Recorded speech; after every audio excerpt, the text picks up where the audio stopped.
Jai Gurudev student. Today we'll take new topic is variation in molar conductivity in case of weak and strong electrolyte with dilution.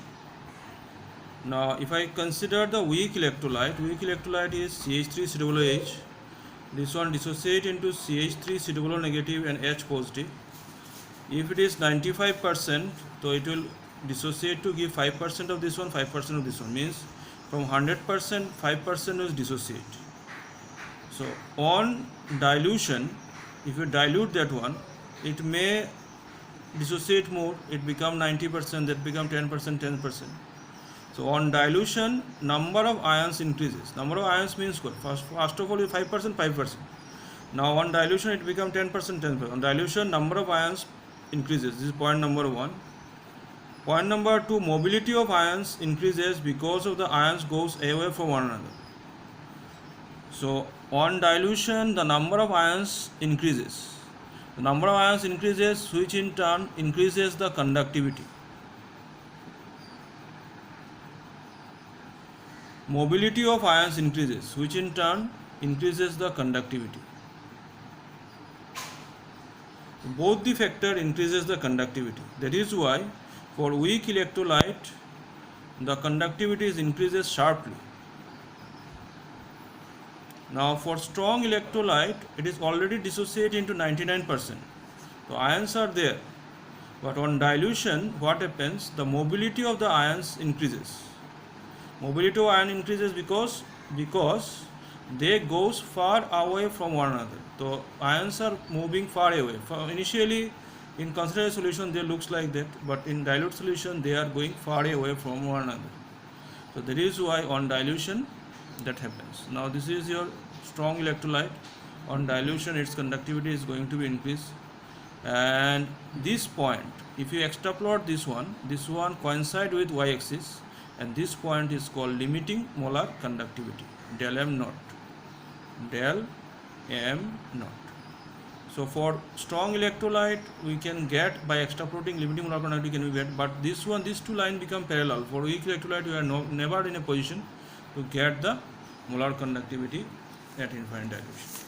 Now next one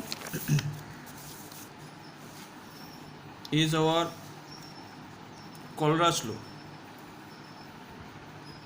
The Color's law, first of all, from this example we are going to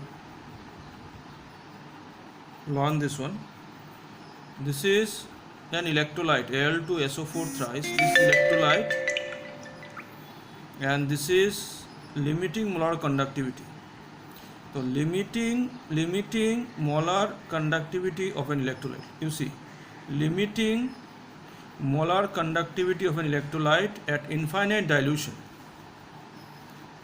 Since here concentration is given 0, so infinite dilution is equal to the sum of the contributions of ionic conductivities. Al tripositive is an ion, SO4 dinegative is an ion. Ionic conductivities of the electrolyte, each multiplied by a number which is present in one formula unit. There is 2 aluminum is there is 3 SO4 is there, so it is really like that. So limiting molar conductivity of an electrolyte at infinite dilution is equal to the sum of the contributions of the ionic molar conductivities of individual cation and anion, each multiplied by a number which is present in one formula unit. Now if I take CaCl2, so it will be limiting molar conductivity of Ca dipositive into 1, because this one is 1, and this one multiplied by 2 because Cl is 2 there. So if I write capital lambda like that, this is used for electrolyte and small lambda for ions. Similarly, if I consider the limiting molar conductivity of NH4 twice SO4, that become 2 limiting molar conductivity of NH4 positive, 1 into limiting molar conductivity of SO4 dinegative. Now, based on Color's law, we are solving two problems. First one is calculate limiting molar conductivity of CaCl2 from the following data. Limiting molar conductivity of Ca dipositive is 119.0. Limiting molar conductivity of Cl negative is 73.3 Siemens cm square mole inverse. So limiting molar conductivity of CaCl2 is equal to 1 into lambda m naught of Ca dipositive plus 2 into lambda m naught of Cl negative. Now Ca dipositive is 119, and why 2 there? Because 2 Cl there. 2 into 76.3. If we multiplied these things, we will get to 71.6 Siemens cm square mole inverse.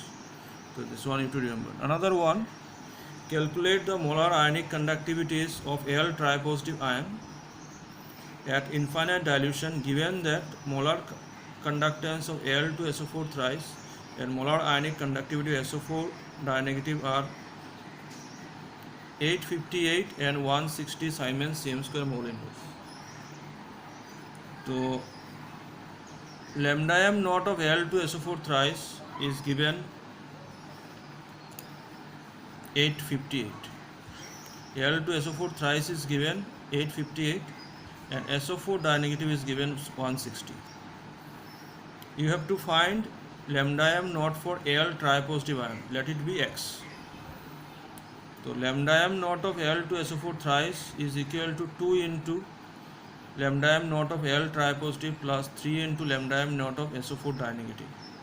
So that becomes 858, 2 into x for Al tripositive, 3 into 160. So if I get the value of x, it will be 189 Siemens cm square mole inverse. Thank you for today's video.